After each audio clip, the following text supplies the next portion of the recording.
Agar rezeki kita berkah teman-teman, saya menyiapkan ada 16 poin yang harus diperhatikan. Dan satu sama yang lain berkaitan.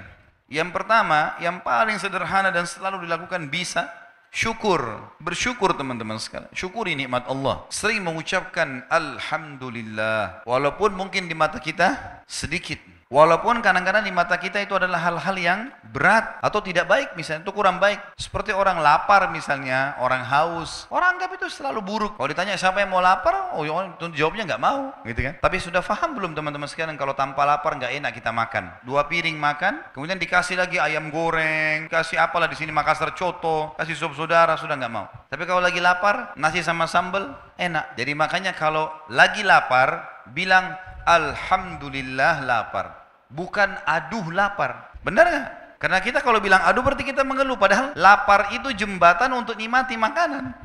Haus. Alhamdulillah haus. Karena dengan haus nikmat minum. Kita kalau lagi puasa, musim kemarau, kemudian pas buka puasa minum 1 teguk air es luar biasa nilai. Tapi kalau orang tidak lagi haus, maka dia tidak tahu. Karena kalau kita lagi tidak haus ditawarin sama teman mau minum apa? Minum apa ya? Masih bisa milih. Karena lagi nggak haus. Coba kalau haus kita milih, minta air es yang dingin. Sama dengan capek. Capek itu banyak orang mengeluh, aduh capek, pulang rumah langsung tidur. Padahal capek itu jembatan untuk menikmati istirahat itu. Coba teman-teman kalau dari pagi sampai malam tidur terus. Malam disuruh tidur lagi, masih bisa tidur? Sudah enggak? Baik, sekarang kalau kita dari pagi aktivitas sampai malam, capek sekali. Kemudian malam tidur 2 jam, 3 jam, enak enggak? Hah? Berarti capek itu sebuah nikmat. Kan itu? Maka semua yang kita lalui sebenarnya nikmat teman-teman sekalian. Nikmat. Cuma banyak orang tidak memahami masalah itu. Makanya dia hidupnya diisi dengan keluh kesah. Keluh kesah. Padahal Allah sudah janjikan dengan berterima kasih, bersyukur, saya tambah. Pasti janji dari Allah. Selalu lisan kita Alhamdulillah, Alhamdulillah, Alhamdulillah. Apa saja. Alhamdulillah. Bahkan seringkali Allah selamatkan kita dari keburukan justru karena Allah sayang dengan kita. Mungkin kita pas mau keluar hujan lebat. Tak usah kita mengeluh kesah. Karena bila kita keluh kesah hujannya tetap turun, gitu kan? Baik, pasti ada hikmah di belakang itu semua. Sangka baik dengan Allah SWT. Ada seseorang pengusaha di Jerman, kisah nyata, dia mau naik pesawat, telat ke bandara 15 menit saja. Pesawat masih ada. Kemudian tiba-tiba saja ditutup counternya. Pengusaha di bisnis kelas, paspornya pun businessman, biasanya diprioritaskan. Enggak, kata orang counternya nggak bisa lagi. Muslim ini, orang Muslim. Kisah nyatanya di Eropa pada saat itu. Kemudian dikatakan, tolong bantu saya ada meeting, saya harus ketemu. Ini meeting sekian banyak, sekian miliar dolar. Oh nggak bisa. Udah nggak bisa, konter sudah tutup. Dia berusaha nggak bisa. Akhirnya tunda pesawat setelahnya 4 jam selisihnya. Baru dapat penerbangan lagi. Dia sambil duduk, dia batalin, dia menyesali segala macam. Subhanallah, dia tiba-tiba berbalik dari penyesalan menjadi bersyukur. Gara-gara apa? 15 menit setelah take off pesawat diberitakan pesawatnya jatuh. 15 menit setelah itu jatuh. Tadinya dia berkeluh kesah, dilihat berita di TV langsung dia mengatakan Alhamdulillah saya nggak ada di pesawat pada saat itu. Kuasa Allah. Semua punya hikmah. Kita harus bersangka baik. Kata Nabi SAW, Allah berfirman, Ana inda dhanni abdi bi. Saya sesuai dengan prasangkaan hamba-hambaku. Sangka baik dengan Allah. Allah pasti menyiapkan sesuatu yang baik buat kita. Gak mungkin buruk teman-teman sekalian. Bahkan hal yang kita anggap buruk pun untuk kebaikan buat kita sebagaimana sudah saya kasih contoh-contoh tadi. Allah Subhanahu wa taala menyebutkan dalam surah Saba, surah nomor 34 ayat 15, dalil tentang syukur. A'udzubillahi minasyaitonir rajim. Innama ta'buduna min dunillahi awthana wa takhluquna ifka. Sesungguhnya semua yang kalian sembah selain Allah adalah berhala-berhala dan kalian dusta dalam hal itu. Misal orang sembah berhala, patung, dia bohong itu. Dia yang pahat, dia yang warnain, kalau rusak dia yang perbaiki, lalu dia panggil Tuhan. Kata Allah itu bohong. Jimat, kain, kertas, dijahit-jahit, digantung di badannya. Baru dia bilang itu bisa berikan manfaat. Padahal dia lebih besar dari jimatnya. Hah? Bagaimana bisa dia berfaham seperti itu? Atau apalah, ya, khurafat-khurafat yang tidak masuk di akal. Semua itu kedustaan kata Allah. Muka bumi ini teman-teman semuanya sudah diciptakan sama Allah dengan keamanan dan ketentraman. Manusia yang besar-besarkan itu. Seperti contoh misalnya di kampung-kampung kita sering orang kalau lewat di jembatan, oh di sini ada buaya putih. Ada inilah, ada itulah. Bohong, nggak pernah ada beritanya. Dari mana ada buaya putih ini? Tapi diberitain begitu. Nanti dibumbu-bumbuhin, jadi masalah. Padahal tidak ada apa-apa di situ. Itu buminya Allah, sungainya Allah, tanahnya Allah, nggak ada sama sekali. Seorang mukmin mau hidup di hutan, mau hidup di lautan, di atas gunung, semuanya aman, tentram. Allah jaga ini semua dengan malaikatnya. Cuma syaitan menakut-nakuti dia. Ya? Orang-orang Arab jahiliyah, Dikatakan dalam sebab turunnya surat Jin, itu mereka kalau jalan perjalanan kemudian tiba di sebuah lembah, penjaga atau pemimpin kafilahnya membawa setengah bekal makanan, bawa di lembah baru mengatakan, wahai penjaga lembah, ini setengah bekal kami, jangan ganggu kami. Kata Allah, fazaduhum rahaqa. Maka syaitan di sekitar lembah itu makin kerjain mereka. Padahal tidak ada apa-apa sebelumnya. Jangan berlebihan. Kuasa Allah. Kita dibuat tenang, aman. Nikmatin yang halal, kerjakan perintah, tidak ada yang ganggu. Mustahil. Sudah kuasa Allah. Dikatakan di sini, innal ladzina ta'buduna min dunillahi la yamlikuna lakum rizqa. Semua yang kalian sembah selain Allah tidak memiliki sedikit pun rezeki buat kalian. Fabtagu indallahir rizq. Maka hanya sembahlah Allah saja dan minta rezeki kepadanya. Wa'buduhu washkuru lah. Tunduklah padanya dan juga bersyukurlah kepadanya. Ilaihi turja'un. Hanya kepadanya kalian akan dikembalikan. Saksi bahasan kita, washkurulah. Nikmati dan syukuri. Yang kedua teman-teman sekalian adalah dari 16 poin, berinfak dan bersedekah. Dan ini sering saya ingatkan dalam pengajian saya. Mungkin teman-teman yang mengikuti di YouTube sudah sering dengar kalimat ini. Maka saya ingatkan kembali. Kita berbeda orang Islam dengan sistem kapitalis. Kapitalisme mengatakan bahwasanya menabung pangkal kaya. Kalau Islam beda. Islam tidak mengatakan menabung pangkal kaya. Berinfak pangkal kaya. Beda konsepnya. Nabung berarti tidak dikeluarkan. Infak berarti keluarkan. Tidak bisa ketemu ini. Makin banyak kita keluarkan di jalan Allah, makin banyak rezekinya. Itu rahasianya. Kalau kapitalis tidak. Makin sering nabung, makin kaya. Karena secara hitung-hitungan bertambah di rekeningnya. Seperti itulah. Padahal sebenarnya pemahamannya berbeda. Dalam sebuah hadis Bukhari, kata Nabi SAW, Allah berfirman, Ya ibna Adam, anfik alik. Wahai anak Adam, berinfak di jalanku, aku akan berinfak untukmu. Teman-teman, Allah ini menjanjikan kepada kita, kalau kita memberikan kepada Allah atau berinfak di jalan Allah, banyak sekali manfaatnya. Ada hadis Bukhari Muslim berbunyi, setiap hari Allah turunkan 2 malaikat. Yang khusus berdoa. Yang satu mengatakan, Ya Allah, lapangkan rezekinya orang yang berinfak. Dan yang satu mengatakan, Ya Allah, sempitkan rezekinya orang yang pelit. Perhitungan, Allah nggak akan kasih. Kemudian juga teman-teman sekalian, Allah membalas setiap infak kita itu minimal 10 kali lipat loh, 1000%. Kalau di masjid ini misalnya, ada seseorang datang, orangnya kita kenal secara nasional, kemudian punya perusahaan besar, kemudian jelas ya, usaha-usahanya jelas segala macam, dan produk yang dijual juga menguntungkan, lalu dia tawarkan ke kita, nih siapa yang ikut investasi, misal 100 juta, dia dapat akhir bulan 100%, jadi 200 juta. Kita sudah kenal orangnya, tahu perusahaannya, tahu produknya, orang bahkan berlumba-lumba mau investasi ditawarkan. Siapa yang mau berinfak, saya akan kasih 100% keuntungan. 100 juta dari 200 juta akhir bulan. Saya yakin orang berlumba-lumba untuk ikut. Allah memiliki perusahaan depan mata kita, tanda kutip ini, tanda kutip. Jangan disalahpahami kalimat perusahaannya. Allah memiliki ciptaan yang kelihatan depan mata. Pohon-pohon ini, kita sendiri, udara yang kita hirup, matahari yang terbit. Ini jelas depan mata kita produknya Allah ini. Allah janjikan teman-teman, siapa yang investasi di jalan saya janjikan 10 kali lipat minimal. Di dalam Al-Quran dikatakan, A'udzubillahi minasyaitonirrajim, man ja'a bil hasanati falahu asyru amthaliha. Siapa yang melakukan satu perbuatan kebaikan diantaranya sedekah, Allah akan ganti 10 kali lipat, 1000%. Kalau kita keluarkan teman-teman sekalian 1 juta, udah ada 10 juta itu, tinggal nunggu saja. Tahu teman-teman para sahabat setiap hari kerjanya apa? Mereka bawa duit di kantong-kantong, di wadah sekolah kita sekarang, cari orang miskin. Waktu ditanya, apa yang kalian buat? Kami sedang investasi, kasih orang miskin, Allah balas 10 kali lipat. Terus begitu. Di zaman Abu Bakar, Uthman bin Affan, Abu Abdurrahman bin Auf, sahabat-sahabat yang kaya, nggak ada akunting, gitu kan? Belum ada sistem kayak kita sekarang komputerisasi yang rapi. Bagaimana cara mereka mengatur duitnya? Saya kalau baca sejarah mereka itu luar biasa. Dagang, transaksi, orang susah dibantu, orang yang memang layak dapat untung, diputar lagi modalnya, dikeluarin di jalan Allah, disedekahkan, yang sisanya dipakai modal. Begitu-begitu saja. Waktu mereka meninggalkan harta, kalau itu sekarang itu bisa ratusan miliar rupiah. Mungkin triliunan kalau uang rupiah. Mereka tidak punya admin, tidak punya apa-apa. Bagaimana mereka bisa atur semua itu? Karena sedekah. Abdurrahman bin Auf pernah buktikan kepada kita dalam kisahnya. Beliau pernah kedatangan keuntungan 1 peti emas. Belum pernah untung sebanyak itu. Dia duduk gelisah di dekatnya emas itu. Istrinya tanya, kenapa Abdurrahman? Saya gelisah lihat ini. Nggak pernah keuntungan kita sebesar ini. Allahu alam kalau terjadi di seseorang di antara kita yang dapat satu peti emas, mungkin udah di dalam di tanah kali ya, supaya nggak ketahuan di mana. Dia gelisah, istrinya bilang, kenapa? Saya gelisah, nggak pernah ada keuntungan begini. Kata istrinya, lalu apa yang kau lakukan? Saya mau infakkan jalan Allah. Jangan ada di rumah malam ini. Baik, sama istrinya bungkus-bungkus. Bagi-bagiin, malam itu habis. Besok datang 2 peti. Kisah nyata ini. 2 peti yang seperti itu. Dia istrinya bilang, ini gimana? Infakkan lagi.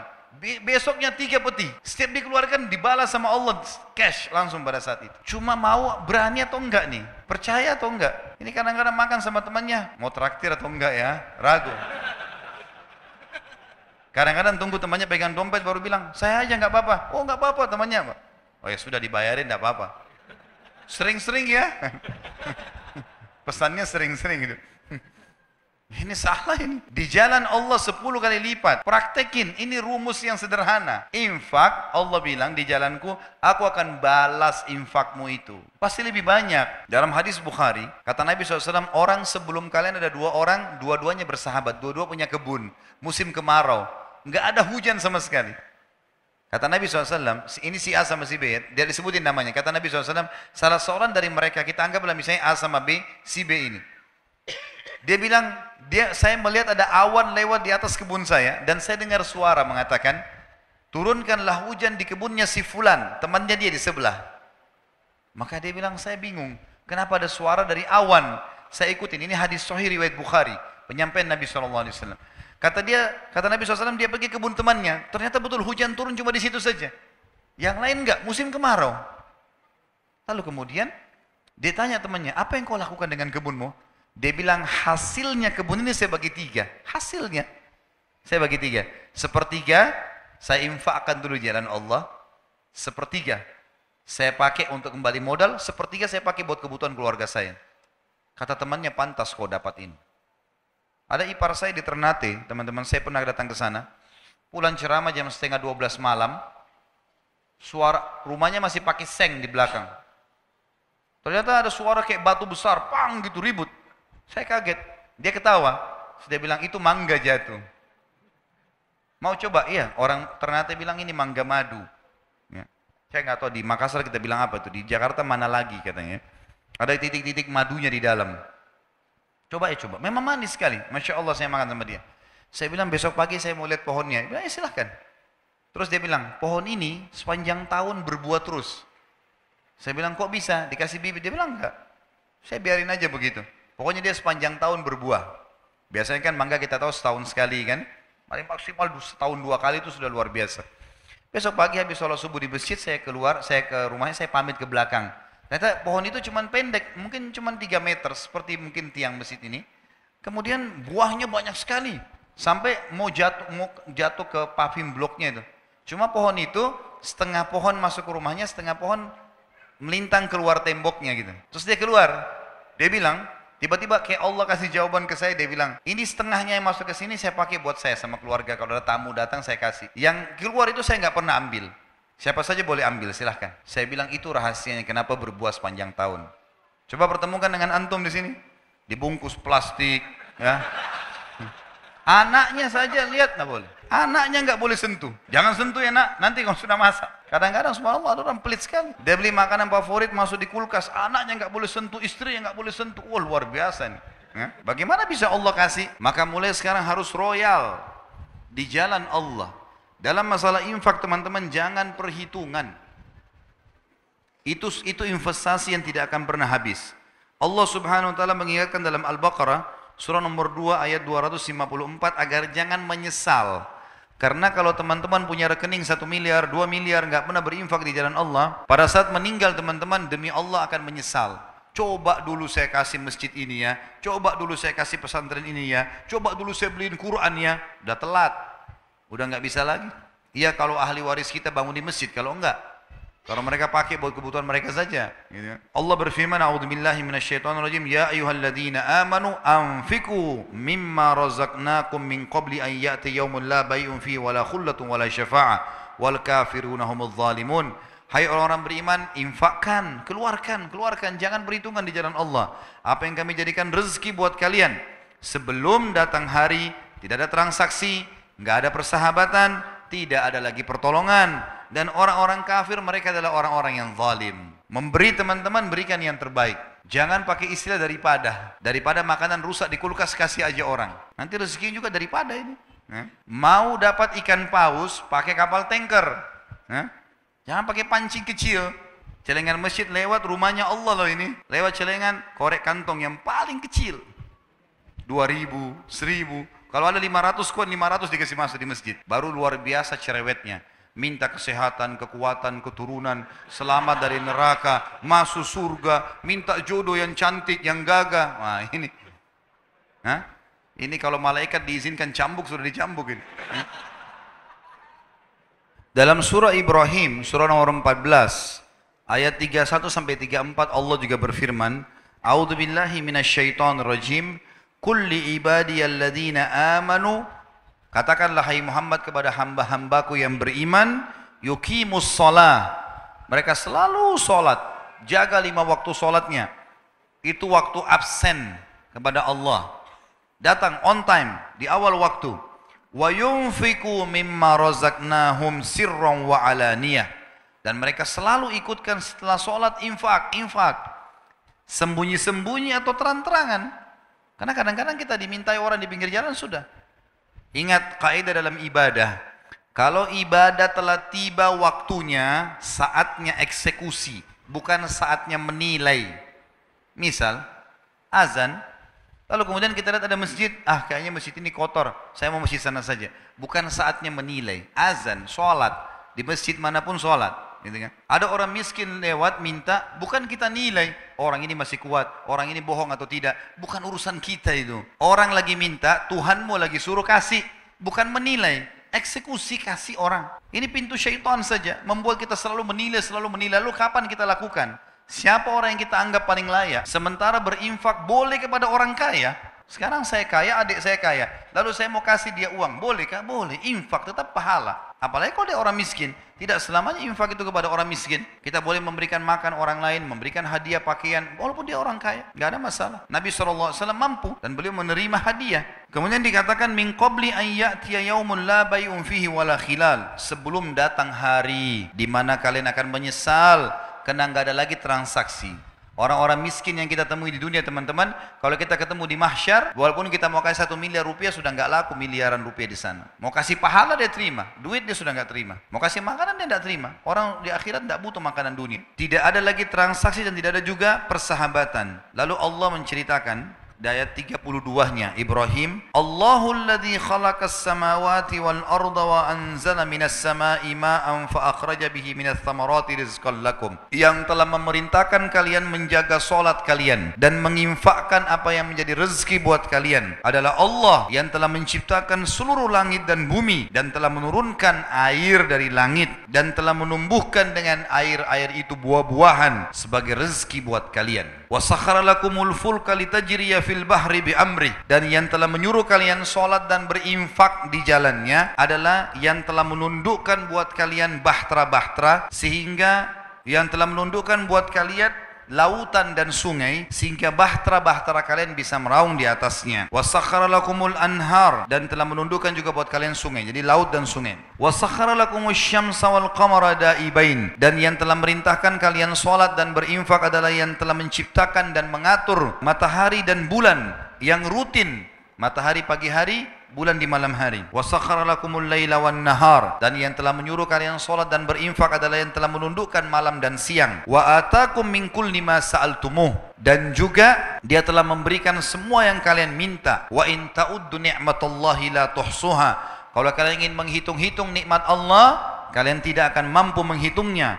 Innal insana la zalumun kafar, sesungguhnya manusia itu adalah makhluk yang zalim dan kufur. Tidak ada haknya dia, tidak ada punya dia di situ andil, tapi dia merasa dia punya hak. Teman-teman sekalian, kalimat Allah di sini wa atakum min kulli ma sa'altumuh. Saya mau teman-teman renung ini. Allah bilang dan Allah memberikan semua yang kalian minta. Bagaimana kita pahami ayat ini? Mungkin ada di antara kita sini yang mengatakan, Ustaz, ada doa saya yang belum Allah kabulkan. Baik, pertemukan sekarang teman-teman antara kebutuhan kita sehari-hari dengan permintaan kita yang belum Allah kasih. Contoh, kita lagi lapar. Setiap hari kita lapar kan? Kalau kita nggak makan seharian lapar. Kita kadang-kadang cuma bilang begini, lapar.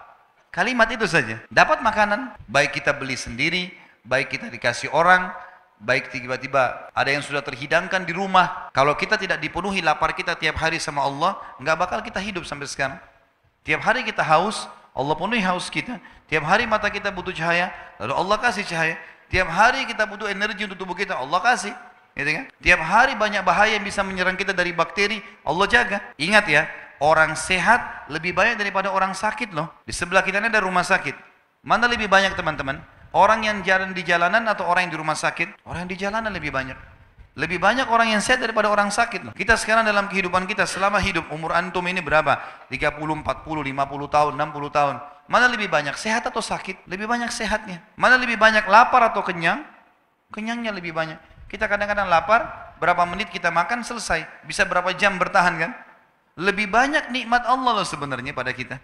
Jadi yang Allah belum kasih, 1-2 permintaan. Yang lain Allah kasih loh. Kita capek tinggal tidur, kita lapar tinggal makan, kita hirup oksigen.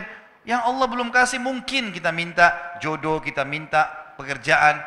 Itu pun ada hadis yang berbunyi begini, sangka baik sama Allah. Kata Nabi SAW, kalau Allah mendengar doa yang indah dari hambanya, maka Allah sengaja terlambatkan jawabannya agar dia tetap dalam doanya. Misal gini, kita berdoa, ya Allah, zat yang di malam hari kita sujud, kayak tadi cerita orang Mesir itu misalnya, ya Allah, zat yang maha kuat, maha perkasa, yang turun dari ke langit bumi sepertiga malam, yang mengizinkan saya mengucapkan kalimat-kalimat saya ini. Kita mengucapkan puji-pujian kepada Allah, kita memohon. Allah tahu itu doa mulia, Allah tunda 2-3 hari baru dikasih. Bayangkan kalau kita dikasih langsung, misal ya Allah sembuhin saya, tiba-tiba sembuh saat itu, masih berdoa kira-kira? Berhenti. Tapi Allah kasih 2-3 hari, kita dapat dokter yang bagus, dosisnya seminggu baru sembuh, biar kita tetap dalam kondisi itu. Karena kalau kita dalam keadaan cobaan teman-teman, itu kita mudah menangis, mudah khusyuk. Kalau kita lagi ada masalah lalu kita sujud kepada Allah, nangis minta jalan keluar tuh luar biasa nikmatnya. Kenikmatan itu tidak bisa dibeli loh. Kalau kita lagi sehat terus kita mau nangis susah, mau berusaha nangis saja susah. Padahal kita kalau lagi ada masalah kita bisa mudah menangis. Berarti ada kenikmatan yang Allah kasih di situ. Coba pikir ke sananya. Jangan selalu berpikir Allah belum kasih saya. Padahal sebenarnya dari sekian banyak nikmatnya Allah lebih banyak Allah kasih. Kadang-kadang kita setahun sehat teman-teman, tahun depan Allah cuma coba seminggu kita sakit flu. 365 hari sehat, 1 minggu sakit. Tidak berimbang sebenarnya. Kuasa Allah Subhanahu wa taala sebenarnya. Jadi berpikir ke sana. Lalu dikatakan dalam poin yang ketiga, selain syukur, selain infak adalah fokus menikmati yang halal dan thayyib. Halal adalah sesuatu yang Allah bolehkan ya, dan thayyib artinya berkualitas. Renungi ini dulu teman-teman sekalian. Dalam Islam kita disuruh nikmati ya, disuruh nikmati teman-teman ya.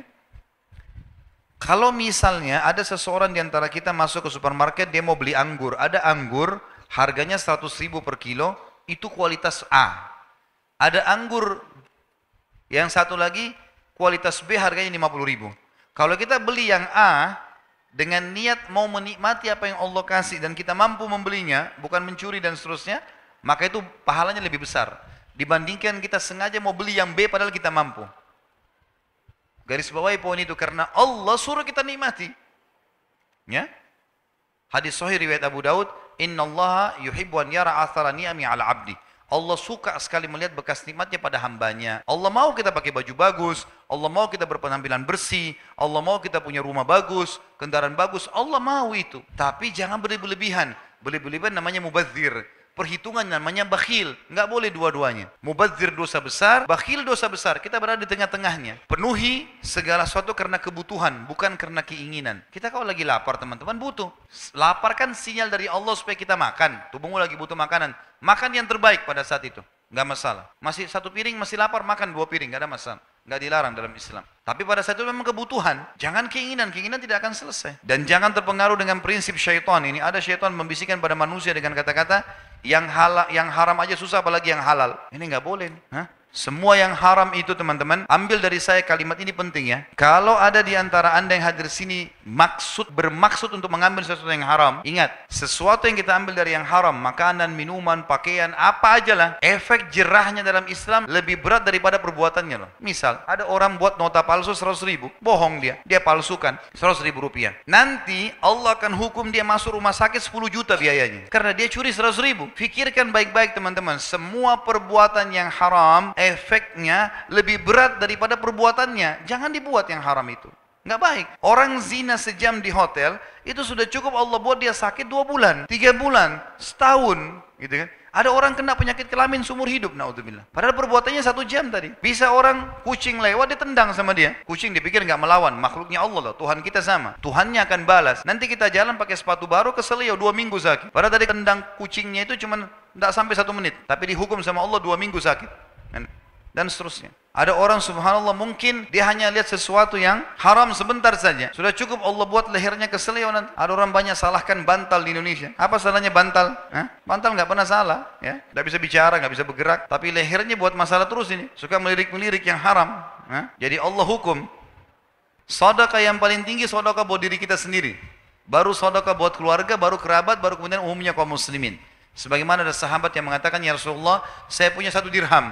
Kata, di mana saya infakkan? Kata Nabi, buat dirimu dulu. Beli baju buat kamu, beli tas, beli kebutuhan, kendaraan silakan pakai buat kamu. Ada lagi ya Rasulullah 1 dirham. Kata Nabi SAW, buat anakmu. Ada lagi ya Rasulullah 1 dirham, buat istrimu. Ada lagi ya Rasulullah 1 dirham, buat kerabatmu. Ada lagi ya Rasulullah, kata Nabi SAW, engkau lebih tahu di mana kau letakkan. Setelah itu silahkan, bebas. Jadi kita boleh menikmati itu. Salah kalau enggak. Ingat, hati-hati dengan perkataan yang salah. Orang banyak menganggap zuhud. Zuhud itu apa? Makan roti kering, ya. Pakai sandal jepit, nggak boleh pakai kendaraan yang bagus. Ini salah ini. Dari mana ini? Ini pemahaman yang keliru sekali. Nabi SAW tidak pernah makan roti kering loh. Nabi SAW paling gemar makan paha kambing. Nabi SAW memiliki beberapa orang istri poligami. Setiap istri punya rumah, setiap rumah punya unta. Kalau kita sekarang punya mobil, ya. Bahkan Nabi SAW punya beberapa orang supir yang membawa untanya beliau. Nabi SAW punya beberapa orang pembantu di rumah yang bantu beliau sendiri. Ada Anas bin Malik, ada Zaid bin Harithah, ada banyak. Beberapa orang. Abdullah bin Mas'ud khusus untuk ngurus sendalnya Nabi sama siwaknya saja. Nabi SAW nikmati. Boleh. Jangan salah fahamin, ya. Nggak boleh salah fahamin. Ada orang yang mengangkat hadis Bukhari berbunyi begini. Aisyah berkata radhiyallahu anha, kalau kami di rumah Nabi SAW pernah sebulan tidak menyalakan api. Dan kami makan kurma dan minum air. Ada orang masukkan ini dalam bab, oh berarti orang muslim harus begini. Hidupnya tidak boleh nikmati makanan. Ini salah ini. Sebagian ulama hadis mengatakan kita harus bersangka baik dengan Nabi Muhammad SAW. Tidak mungkin beliau tidak mampu membiayai keluarganya 1 bulan. Bukan itu yang dimaksud. Tapi beliau sedang menterapi di rumah, makan kurma. Sampai sebagian ulama mengatakan kalau orang mau terapi dari penyakit kronis, coba sebulan makan kurma sama air putih saja, tidak usah makan yang lain. Dengan izin Allah penyakitnya akan hilang. Jadi jangan sangka buruk dengan perilaku Nabi SAW. Jelas ya? Yang keempat, memperbanyak taubat dan istighfar kepada Allah. Karena memang seringkali dosa yang menjadi penyebab rezeki kita tertahan. Di dalam hadis Nabi SAW yang sahih, kalau seandainya tersebar zina di tengah-tengah masyarakat, riwayat lain ditambah dengan riba, ya, maka Allah akan menahan rezeki dari langit.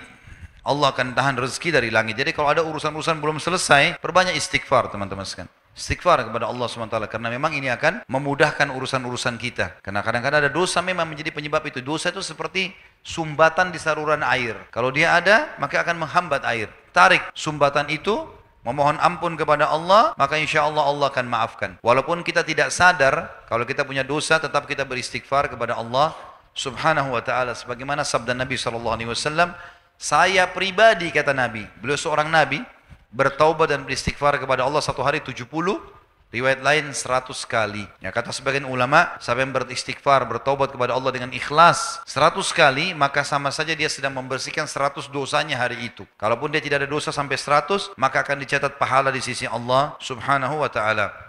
Allah berfirman tentang istighfar dalam surah Nuh, surah nomor 71 ayat 10 sampai 12. A'udzu billahi minasyaitonir rajim. Faqultu astaghfiru rabbakum innahu kana ghaffara yursilis samaa 'alaikum midrara wa yumditkum bi amwalin wa banin wa yaj'al lakum jannatin wa yaj'al lakum anhara. Maka aku berkata kepada kaumku, bertaubatlah kalian, beristighfar kepada Tuhan kalian karena Dia Maha Pengampun. Niscaya Dia akan mengirimkan dari langit hujan yang lebat. Makna yang lain adalah rezeki yang banyak, dan juga akan memperbanyak harta-harta kalian dan memperbanyak anak-anak kalian serta memperluas kebun-kebun kalian dan juga memperbanyak sungai-sungai dan lautan kalian. Di sini kita lihat teman-teman sekalian bagaimana ayat Al-Quran sangat jelas memerintahkan kita untuk beristighfar dan bertaubat kepada Allah Subhanahu wa taala. Kata Abdullah bin Umar radhiyallahu anhuma, saya tidak melihat ada sebuah kata kunci di mana saya selamat dari masalah yang sedang saya hadapi kecuali istighfar. Kadang-kadang saya melakukan sebuah dosa, maka Allah haramkan saya sholat subuh berjamaah di masjid sampai sebulan, dan tidak Allah angkat itu kecuali dengan istighfar dan taubat. Dan ini sangat besar sekali manfaatnya. Beristighfarlah kalian semua kepada Tuhan kalian, maka dia sangat pengampun. Yursil sama alaikum midrara, dia akan turunkan dari langit banyak sekali hujan atau rezeki. Wa yumditkum bi amwali wa banin, dan dia akan memperbanyak harta juga keturunan kalian. Wa yaj'al lakum jannatin wa yaj'al lakum anhara, dan dia akan memperbanyak dan melebatkan hasil kebun-kebun kalian, dan juga memperkaya isi laut dan sungai kalian. Yang kelima, bertakwa kepada Allah, selalu patuh. Takwa ringkasnya adalah patuh. Bagaimana seseorang patuh kepada Allah Subhanahu wa taala. Dan orang yang patuh kepada Allah akan bahagia teman-teman sekalian, akan selalu bahagia. Patuhlah kepada Allah, ada orang lihat atau tidak ada yang lihat, karena Allah akan selalu bersama dengan orang-orang yang patuh kepadanya. Menikmati hubungan dengan Sang Pencipta sangat indah, sangat baik. Allah bolehkan ambil, Allah nikmati, Allah larang tinggalkan. Dan Allah menjanjikan dalam Al-Quran kurang lebih 226 ayat berbicara masalah keutamaan orang yang bertakwa. Tapi yang jadi saksi bahasan kita adalah surah At-Talaq, surah nomor 65 ayat 2 sampai ayat 5. A'udzubillahi minasyaitonirrajim. Wa may yattaqillaha yaj'al lahu makhraja. Siapa yang bertakwa kepada Allah, Allah akan berikan jalan keluar dari masalahnya. Kemudian ayat 3-nya wa yarzuqhu min haitsu la yahtasib. Dan Allah akan memberikan kepadanya jalan keluar, Allah akan berikan kepadanya rezeki dari tempat yang ia tidak sangka-sangka. Ayat 4-nya, tadi itu ayat 2 sama ayat 3. Ayat 4-nya wa may yattaqillaha yaj'al min amrihi yusra. Siapa yang bertakwa kepada Allah, Allah akan mudahkan segala urusannya. Ayat kelimahnya wa may yattaqillaha yukaffir anhu sayyi'atihi wa yu'dhim lahu ajra. Siapa yang bertakwa kepada Allah, Allah akan ampuni dosa-dosanya dan lipat gandakan balasannya. Yang keenam, bertawakal. Tawakal artinya menyerahkan perkara setelah berusaha. Allah Subhanahu wa taala menyuruh kita bertawakal. Ikhtiar dulu, kemudian serahkan hasilnya kepada Allah Subhanahu wa taala. Makin pasrah kepada Allah maka makin baik. Sebagaimana sabda Nabi SAW dalam hadis Bukhari, kalau kalian betul-betul bertawakal kepada Allah, betul-betul menyerahkan hasil usaha, setelah ikhtiar, baru kemudian baru serahkan hasilnya kepada Allah, maka pasti Allah akan berikan kepada kalian rezeki seperti seekor burung yang pergi pada pagi hari, kemudian dia kembali sementara perutnya sudah terisi dengan makanan. Hewan-hewan tuh teman-teman sekalian, nggak punya ijazah kayak kita. Nggak ada ide bisnis, nggak tahu komputer, nggak tahu HP, hidup, makan, minum. Mereka keluar pada pagi hari cari rezeki, malam sampai sudah kenyang. Sampai ajalnya datang, miliaran jumlahnya hewan. Bisa hidup, semut di lubangnya bisa hidup. Bagaimana kita manusia yang memang dianggap makhluk yang paling sempurna, fi ahsani taqwim, kemudian punya ketakutan-ketakutan terhadap rezeki yang sedang Allah siapkan. Dalilnya tadi surah At-Talaq ayat 3, surah nomor 65, wa may yatawakkal 'alallahi fahuwa hasbuh. Siapa yang bertawakal kepada Allah, serahkan hasil usahanya kepada Allah, maka Allah akan jadi pencukup baginya. Yang ketujuh, silaturahim. Silaturahim artinya melanjutkan hubungan kerabatan. Kita semua alhamdulillah punya rahim, punya kerabat yang punya hubungan darah sama kita. Dan tidak dinamakan rahim kalau seseorang itu satu kampung, satu negara. Kata Nabi SAW dalam masalah ini, hadis sahih riwayat Bukhari, siapa yang ingin diberkahi umurnya, diluaskan rezekinya, maka dia melanjutkan hubungan silaturahim. Dan silaturahim yang paling puncak adalah hubungan dengan kedua orang tua. Ya, teman-teman di sini yang pendatang, orang tua yang masih hidup di kampung, telepon setiap hari, pakai stopwatch teman-teman, 1 menit saja. Kalau rasa berat, padat kerjaan, maka harusnya kita tetap luangkan waktu. Mereka adalah sumber kehidupan kita. Ya, ridho Allah ada di ridho kedua orang tua. Kita kadang-kadang sama Allah kalau ditelepon sama partner bisnis, teman kantor, atau calon pasangan hidup, sibuk menerima telepon mereka berjam-jam. Tapi kalau ibunya telepon, buru-buru, sudah bu ya saya ada kerjaan, biarkan dia ngomong. Kalau perlu berhentikan semua kegiatan. Seorang syekh ditelepon sama ibunya lagi pengajian di Jeddah, teman-teman, diberhentikan diberhentiin. Mic-nya dimatikan, waktu ibunya telepon kemudian dia angkat. Iya ibu, saya ada perlu nak, perlu beli ini, perlu beli itu. Baik, saya datang sekarang ibu. Ditutup teleponnya lalu dia bilang, maaf jemaah, ibu saya lagi butuh. Tutup kafaratul majlis, tinggalkan majlisnya, dia pergi layani ibunya. Dia nggak bilang sama ibunya, bu tadi saya lagi pengajian loh itu. Nggak sama sekali. Berapa orang di antara kita begitu, sibuk di kantor. Kenapa tadi nggak angkat teleponnya nak? Ibu kan tahu itu jam kerja saya. Marah-marah sama ibunya. Padahal subhanallah ini adalah puncak silaturahim. Rezeki kita ada di situ. Berbuat baiklah teman-teman sekalian. Penuhi kebutuhan mereka, samponya, sabunnya, odolnya, sikat giginya, bedaknya, handuknya, penuhi semuanya. Kalau perlu jangan sampai mereka beli sendiri. Kirimkan dari Makassar ke kampung-kampung itu. Itu luar biasa fadilahnya. Kata Nabi SAW, ibumu dan ayahmu, kemudian saudarimu, saudaramu, lalu kerabat terdekat. Itu orang-orang yang paling dekat dengan kita. Jadi ini rahim yang harus dijaga. Kadang-kadang subhanallah kita setahun sekali mudik, itu pun pada saat setahun sekali ketemu sebentar sama orang tua salaman, lalu tinggalkan mereka. Ketemu sama teman-temannya. Orang tua lagi butuh, rindu, mau bicara sama kita. Doanya mereka sangat luar biasa. Seorang salaful ummah di kancah peperangan teriak-teriak, saya sudah menang, kita pasti menang, Allahu Akbar. Terus dia takbir. Sampai orang-orang bingung, ini pasukannya sedikit, lagi dipukul musuh. Akhirnya menang betul, gitu kan? Terus tanya sama pasukannya, kenapa tadi anda begitu yakin? Dia bilang, karena tadi sebelum saya berangkat, waktu kita sebelum berangkat ke medan perang ini, saya sudah pesan sama ibu saya, ibu doain saya ya, supaya saya menang. Dan saya yakin ibu saya sedang doakan dan Allah utus pasukan dari langit membantu saya. Jangan berembe tangan-tangan yang sudah keriput orang tua kita teman-teman sekalian. Mereka angkat tangan ke langit diijabah. Kata Nabi SAW, doa orang tua buat anaknya diijabah. Itu silaturahim yang paling tinggi. Jangan anggap remeh. Mulai malam ini programkan untuk selalu tanya kabarnya orang tua, ya, beri kebutuhannya, antarkan makanan. Apalagi kalau satu kota Makassar, bawa ke rumahnya, datang, luangkan waktu untuk ke sana. Yang kedelapan, haji dan umrah. Dan ini sesuai dengan hadis Nabi SAW, haji dan umrah yang dikerjakan secara berkesinambungan akan menghilangkan kesusahan hidup dan kemiskinan, sebagaimana api menghilangkan karat dari besi. Ada yang tanya sama saya, Ustaz, saya sudah umrah tahun lalu, sekarang ada uang mau umrah lagi atau saya lakukan yang lain? Saya bilang umrah lagi. Kalau saya umrah lagi, kecuali ketemu dengan hutang ya. Umrah sunnah, kalau bayar hutang wajib, selesaikan utang. Tapi kalau mau ibadah apa lagi, maka umrah. Baik, saya punya duit Ustaz, saya mau umrah lagi atau saya umrahin kerabat saya atau teman saya? Jawabannya anda umrah lagi. Karena tidak ada jaminan umrah yang lalu sudah diterima sama Allah. Dan sekarang yang sedang kena hukum untuk melakukannya adalah kita, karena kita lagi wajib. Kecuali kita sudah bayar, ada lebih lagi, kita bawa kerabat kita, silahkan. Jangan biarkan orang lain melakukannya tanpa kita lakukan, ya. Dan jangan cuma menonton orang lain mengerjakan ibadah. Ini enggak benar. Kita harus di situ punya andil. Kalau kita lagi satu mobil sama teman, ada orang miskin ketuk-ketuk kaca, biasanya kalau teman kita sudah kasih duit, kita juga enggak ikut-ikutan kasih duit kan? Karena kita pikir, oh dia sudah kasih. Ini sama saja nonton orang lain masuk surga, kita sendiri enggak gitu. Ya. Mesti kita andil di situ. Ya. Kenapa kita harus bangga dengan perbuatannya orang lain, gitu kan? Oh orang itu baik ya, orang itu. Kamu bagaimana? Ibu saya itu setiap subuh baca Quran. Ya ibumu, kamu? Bagaimana? Harus kita berbuat. Haji dan umrah manfaatnya besar sekali. Setiap kali kita ke sana kita akan mencas diri kita. Atha bin Abi Rabah rahimahullah, ulama tabi'in, umurnya 100 tahun. 70 tahun dia, 70 kali dia haji. 70 tahun, 70 kali. Ini luar biasa, maka boleh diulang-ulangi. Jadi iman kita disuruh ulangin.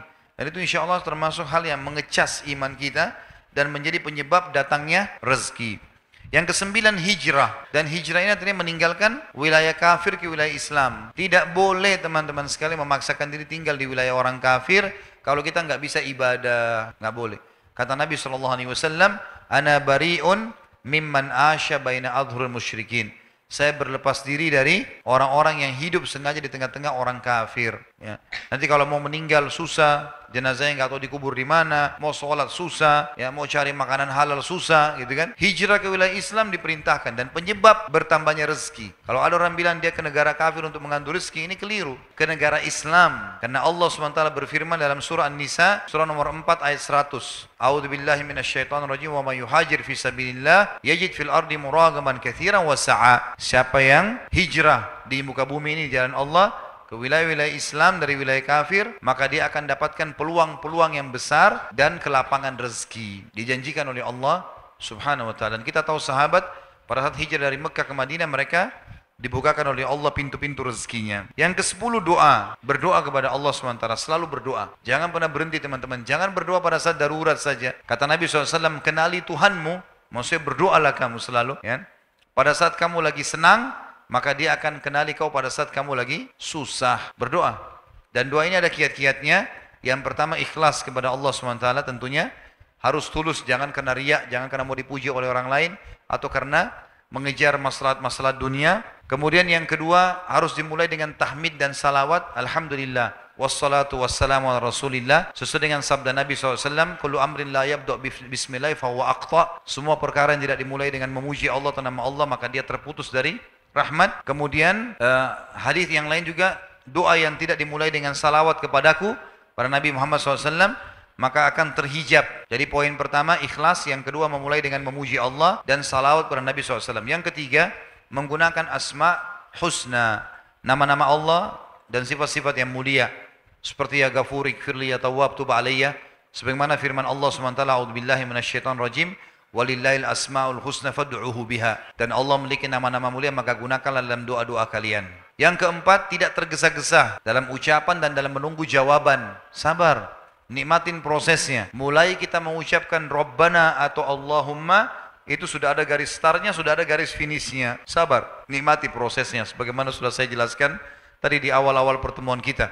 Kata Nabi SAW, yustajabu li ahadikum malam ya'jal. Diterima doa seseorang di antara kalian selama dia tidak tergesa-gesa. Kata para sahabat, wa kaifa ya'jal ya Rasulullah? Bagaimana cirinya orang tergesa-gesa itu? Kata Nabi SAW, yaqulu da'utu wa lam yustajabu li fatarakat du'a. Dia bilang, saya sudah berdoa belum saya lihat jawabannya, lalu dia tinggalkan doa. Yang kelima, dia yakin, harus yakin diterima. Kata Nabi SAW, udu'ullah muqinuna bil ijabah. Udu'u rabbakum muqinuna bil ijabah. Berdoalah kalian pada Tuhan kalian dengan yakin Allah terima. Fa inna Allah la yaqbalu du'a min qalbin ghafil. Karena Allah tidak akan menerima doa dari hati yang lalai. Kalau cuma sekedar seperti orang kumur-kumur atau rutinitas saja, maka ini tidak dikabulkan oleh Allah. Tapi renungi, resapi. Allah memahami semua bahasa. Sampaikan. Yang keenam, memaksimalkan waktu-waktu mustajab doa. Seperti sepertiga malam, pada saat hujan lagi turun. Ya. Kemudian antara azan dan iqamah. Kemudian juga doa orang tua buat anak, doa anak untuk orang tua, doa muslim untuk muslim yang lain. Ini semua adalah mustajab doa. Baik, kemudian yang ke-11 teman-teman adalah kiatnya nikah. Kalau orang nikah karena memang meminta agar Allah SWT menjauhkan diri dari yang haram, maka ini termasuk pintu rezeki. Kata Nabi SAW, 3 orang yang pasti Allah kasih rezeki. Pasti. Yang pertama adalah mukatib. Mukatib adalah seorang budak sahaya yang mau bebaskan dirinya. Dia berkata pada tuannya, saya mau bebas. Tuannya bilang, baik, kamu bayar 10 juta. Lalu kemudian dia bilang, baik, saya cicil sebulan 1 juta. 10 bulan saya bebas. Kata tuannya, baiklah. Ini namanya mukatib. Ini pasti Allah kasih rezeki karena dia mau bebas dari keterbudakannya. Yang kedua adalah mujahid. Walaupun dia keluar dengan baju di badan, Allah akan penuhi kebutuhannya. Dan yang ketiga, seseorang menikah karena takut terjerumus pada yang haram. Jadi yang bujang-bujang harus segera menikah. Yang sudah menikah, sudah nikmati. Ya. Jangan tambah dulu. Nikmati dulu. Ya. Tapi yang belum menikah ini jangan hubungkan antara nikah sama prestasi dunia. Tidak ada hubungannya. Ibadah tidak ada hubungannya sama prestasi dunia. Kalau harus sarjana dulu, harus punya rumah dulu, harus punya mobil dulu, ini terlalu lama. Orang-orang tua juga begitu. Jangan terlalu tahan-tahan anaknya. Tidak ada hubungannya. Ibadah. Saya punya teman-teman pada saat saya masih kuliah, Masya Allah saya tahu mereka menikah, tapi prestasinya bagus. Tidak ada masalah sama sekali. Bahkan kita temukan banyak orang-orang yang sudah praktekin teori ini, mereka nikahkan anak-anak mereka, sementara berjalan pun ya, maka kuliahnya atau sekolahnya, itu Masya Allah. Malah mereka jadi dewasa, mereka jadi bertanggung jawab. Karena terpenuhi gangguan terbesar dari laki-laki adalah perempuan, gangguan terbesar perempuan adalah laki-laki. Kalau diselamatkan dengan pernikahan itu sangat luar biasa. Kalau saya sering bahasakan di pengajian saya, tentu ada anak-anak yang Masya Allah, dia tidak tergoda dengan lingkungan mungkin, tapi ada banyak yang tergoda. Maka lebih baik kita menambah 1 piring makanan di meja makan kita untuk anak mantu, sehingga anak kita aman, daripada kita membiarkan anak itu melanglang buana di sana sini dan kita tidak mau tahu. Nanti ada hamil di luar nikah, ada memalukan nama keluarga, dan zina berbahaya.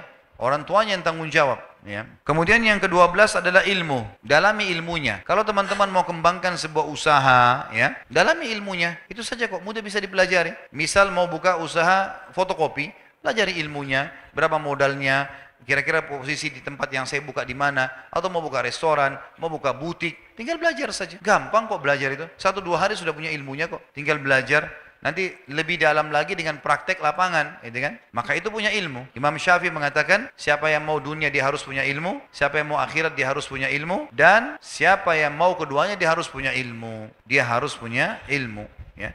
Jadi kita harus kuasai. Makanya banyak orang-orang kafir sukses di bidangnya, dia kuasai itu. Dan orang-orang muslim dianjurkan, sebenarnya dalam Islam sudah ada ya. Innallaha yuhibbu min abdin idza amila amalan an yutkinahu. Allah sangat suka seorang hamba yang kalau dia lakukan satu perbuatan dia menguasainya. Jadi teman-teman jangan terlalu banyak bercabang, fokus ke satu bidang. Misal contoh, dia jual pisang goreng.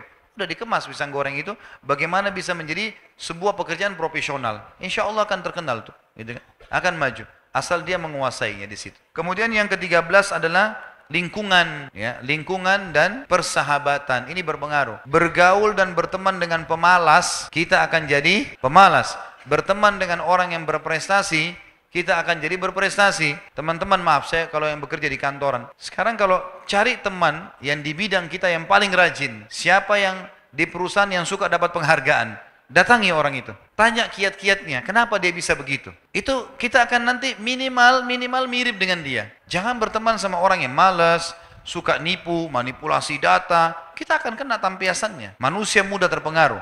Makanya kata Nabi SAW, Al-mar'u ala dini khalilih. Seseorang sesuai dengan agama atau perilaku teman-temannya. Kita kalau bergaul dengan 10 orang pemabuk, kita jadi pemabuk. Kita berteman dengan 10 orang yang hafal Quran, kita akan hafal Quran. Manusia terpengaruh dengan lingkungan. Harus kita bentuk itu. Kalau saya pribadi punya prinsip teman-teman, sahabat saya harus yang lebih prestasi daripada saya. Maka saya tidak pernah mau berteman sama orang-orang bodoh. Misal, bukan penghinaan. Tapi memang kalau saya lihat orang-orang itu jauh dari agama, jauh dari prestasi-prestasi dunia, untuk apa kita jadikan sebagai sahabat nih? Apalagi kalau pemalas, kalau dia boleh jadi teman, dia bertanya silakan. Tapi sahabat dekat, tempat kita konsultasi, bicara, musyawarah, gak bisa ini. Harus orang-orang yang lebih berprestasi. Kita akan seperti itu. Saya dari dulu di Madinah saya punya pengalaman teman-teman sekalian. Selalu saya berteman dengan, waktu saya masih kuliah, saya cari teman-teman yang selalu juara satu. Apa rahasianya? Kenapa mereka juara satu? Saya berteman, saya lihat, awalnya saya butuh waktu untuk adaptasi, tapi lama-lama saya alhamdulillah bisa berkembang. Contoh yang lain teman-teman di perusahaan. Islam menyuruh kita berkembang. Kalau ada 2 orang jadi OB misalnya, contoh saja, si A sama si B, gajinya 2 juta, 2 juta. Allah akan memberikan kita teman-teman sesuai dengan niat dan keinginan kita loh. Kalau kita mau maju, Allah majukan. Walladzina jahadu fina lanahdiyannahum subulana. Orang yang berusaha menempuh jalan-jalan menuju kami akan mudahkan dia untuk ke sana. Termasuk masalah pintu rezeki ini. Si A sama si B jadi OB. Si A mengatakan, sudahlah, saya cukupkan dengan ini. Selesai. Maka dia bisa saja sampai 10 tahun jadi OB terus. Kalau si B enggak, misal dia petakan perusahaan itu. Saya dari OB bisa jadi apa saja sih? Oh tingkatannya ini, gajinya ini. Cara untuk mencapai tingkatan ini, 1, 2, 3, 4, 5. Dikejar prestasi itu. Maka pasti dia akan dekat ke situ. Walaupun mungkin dia belum mendapatkannya, minimal dia bisa dekat di situ. Kemudian yang ke-14 adalah keterampilan. Ya kalau bahasa saya sebenarnya inovatif ya. Dan kreatif teman-teman sekalian. Jadi jangan selalu fokus dan bangga dengan produk orang. Coba berusaha. Bagaimana kita bisa punya produk sendiri. Kita berusaha sendiri. Memang jangka pendek tidak langsung menguntungkan, tapi jangka panjang itu besar sekali manfaatnya. Enggak ada orang buka usaha kemudian 100% langsung untung terus. Itu enggak normal itu. Pasti ada masalah, dia naik turun, ada cobaan, ada pegawai berhenti, ada ini. Ya itu tantangannya. Di situ tantangannya kita jadi lebih pintar nantinya. Tapi alhamdulillah bertahan, gitu kan. Yang ke-15 adalah afaf. Afaf itu memuliakan diri. Dan ini ada 16 poin saja ya. Saya ringkaskan karena lihat waktu. Afaf itu memuliakan diri, tidak mengemis, ya.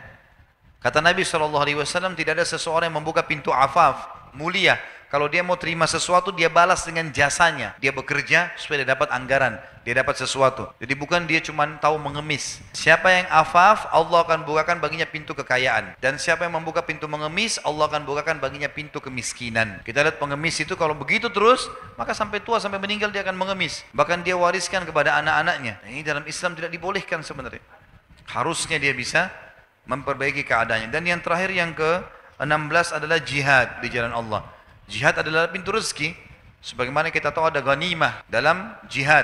Kata Nabi SAW, sungguh ghanimah, harta rampasan perang diharamkan untuk nabi-nabi sebelumku dan dihalalkan untukku dan umatku.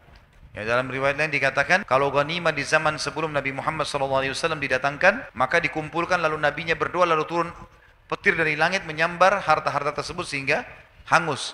Tapi di zaman Nabi SAW tidak, menjadi harta rampasan perang. Apa yang dimiliki oleh musuh di medan perang, kalau kita menang maka menjadi ghanimah dan halal bagi muslimin untuk menikmatinya. Allahu a'lam.